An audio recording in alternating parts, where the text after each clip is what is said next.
So this makeover actually started a year ago, just before I moved into this house, and everything was chaos.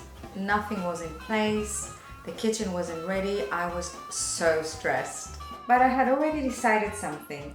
I wasn't going to build a typical kitchen.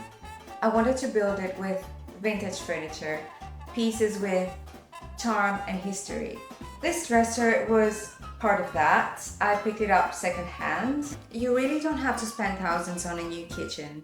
With a bit of imagination and a few alterations, older furniture can work beautifully, and it does make your space a lot more personal and unique.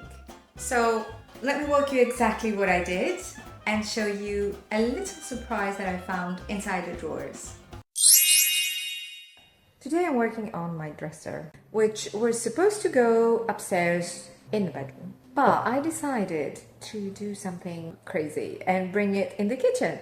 I already have a buffet in the kitchen, so why not a dresser? I do need some space, and it's the only cabinet type I have. So let me show it to you. It's this piece. Of course, I've removed the drawers. It must have had doors, but now it doesn't.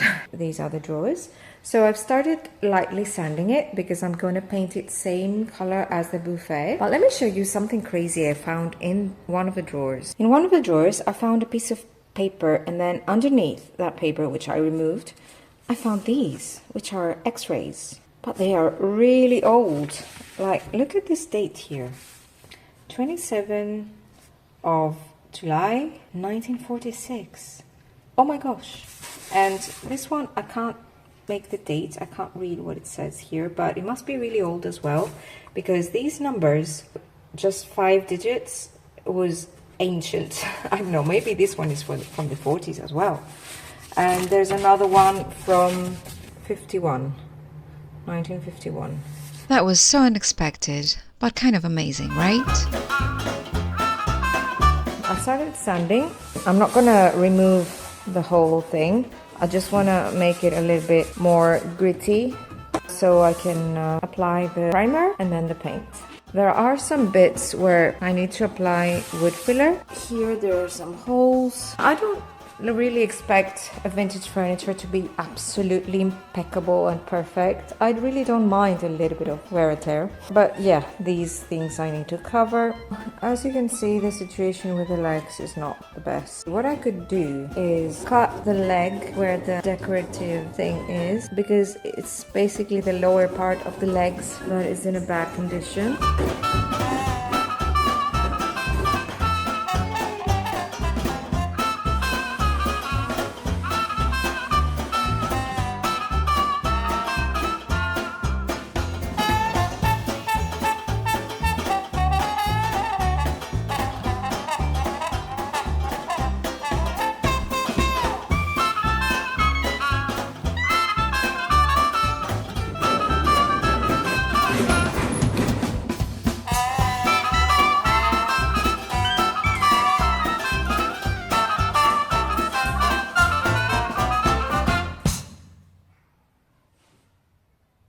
I have added wood filler in these holes here, in these holes there, and here. It was all like chipped.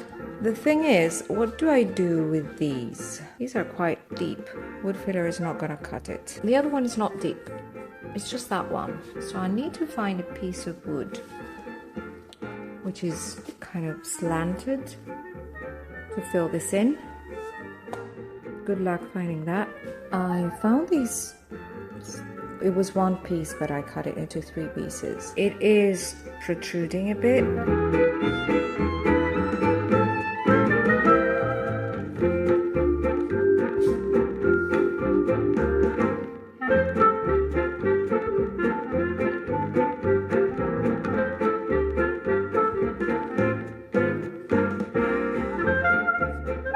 This is what happened after I cut the extra wood with this, and it's not totally straight. And I also cut my finger with the saw, and I will now sand it with a 40 grit, and I think it will be fine.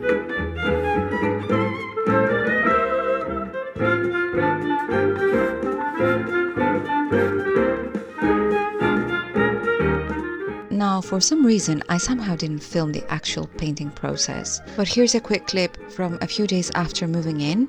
The dresser was already painted and very much in action. So that's the story of how this little dresser became part of my kitchen 1 year later, but worth the wait. If you'd like to see more of how this space came together, I have a playlist you might be interested in watching next. Thank you again for watching. See you soon.